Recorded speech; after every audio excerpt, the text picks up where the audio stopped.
వేములవాడలో శివరాత్రి ఏర్పాట్లు వైభవంగా చేశారు. ఇవాల్టి నుంచి ఎల్లుండి జరిగే శివరాత్రి జాతరలో భక్తులకు ఎలాంటి ఇబ్బంది లేకుండా ఏర్పాట్లు చేస్తున్నారు అధికారులు. దాదాపు 3 లక్షలకు పైగా భక్తులు రాజన్న దర్శనానికి వస్తారని అంచనా వేస్తున్నారు. భక్తుల రద్దీకి అనుగుణంగా ఏర్పాట్లు చేస్తున్నారు.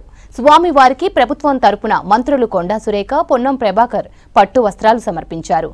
తిరుమల తిరుపతి దేవస్థానం తరపున కూడా వేములవాడ రాజన్నకు పట్టు వస్త్రాలు సమర్పించనున్నారు. వేములవాడలో ఏర్పాట్లపై జిల్లా కలెక్టర్ అనురాగ్ జయంతి, జిల్లా ఎస్పీ అఖిల్ మహాజన్లు, ఆలయ ఈవో కృష్ణప్రసాద్ పరిశీలించారు.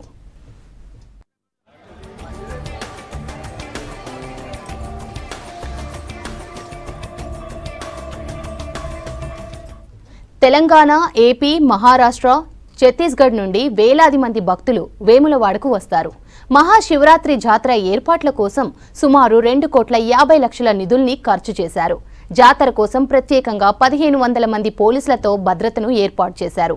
సీసీ కెమెరాలతో నిరంతరం మానిటరింగ్ చేస్తారు. ఇక ఇబ్బందులపై వెంటనే పోలీస్ కంట్రోల్ రూమ్ లో సంప్రదించేలా ఏర్పాట్లు చేశారు పోలీస్ అధికారులు. ముఖ్యంగా ట్రాఫిక్ పై ప్రత్యేక దృష్టి పెట్టారు జిల్లా పోలీస్ ఆఫీసర్స్. జాతర ఉత్సవాల కోసం ప్రత్యేకంగా 1000 బస్సులను ఏర్పాటు చేసినట్లు ఆర్టీసీ కరీంనగర్ జోనల్ అధికారులు చెప్పారు.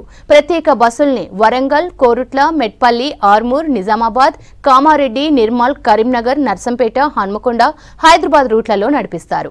వేములవాడ బస్టాండ్ నుండి ఆలయం వరకు దేవాలయం సౌజన్యంతో 3 రోజులు 24 గంటల పాటు ఉచితంగా 14 మినీ బస్సులు ఏర్పాట్లు చేశారు.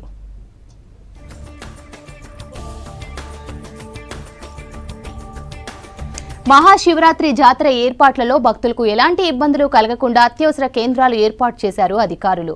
తిప్పాపూర్, నాంపల్లిగుట్ట, అమ్మవారి కాంప్లెక్స్, రాజేశ్వరపురం ప్రధాన ఆలయం ముందు, సంస్కృత కళాశాలల్లో అత్యవసర చికిత్స కేంద్రాలు పెట్టారు.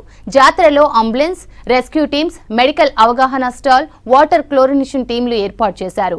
ఇక ఎండలు ఎక్కువగా ఉండడంతో చలివేంద్రాలు, మజ్జిగ packets, water packets, may I help you సేవా కేంద్రాలు, పాలు, పండ్లు అందించే ఏర్పాట్లు చేశారు ఆలయ అధికారులు.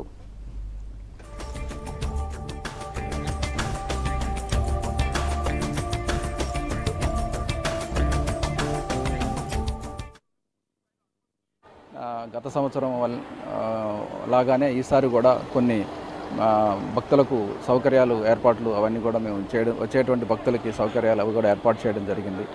సో ఆ ఏర్పాట్లలో భాగంగా మంచినీటి వసతి, మెయిన్ కొద్దిగా ఎండలు ఎక్కువ ఉన్న దృష్ట్యా కొంచెం మనకి పెండాల్స్, చలువ పందిర్లు, తర్వాత అదేవిధంగా శానిటేషన్, వచ్చేటువంటి భక్తులకి ఎటువంటి ఇబ్బంది కలగకుండా చిన్న చిన్న సమస్యలు రాకోకుండా శానిటేషను, అదేవిధంగా క్యూ లైన్స్ స్ట్రెంగ్థనింగ్, ఇవన్నీ కూడా మేము ఏర్పాట్లు చేయడానికి డిస్ట్రిక్ట్ అడ్మినిస్ట్రేషన్ వారు ఇంకా అడిషనల్గా సూచనల మేరకు కూడా అవన్నీ కూడా మేము చేయడం జరిగింది. అదేవిధంగా టాయిలెట్స్ కూడా ఉన్న 200 టాయిలెట్స్కి బదులుగా ఇంకొక 100 టాయిలెట్స్ కూడా పెంచుకోవడం జరిగింది.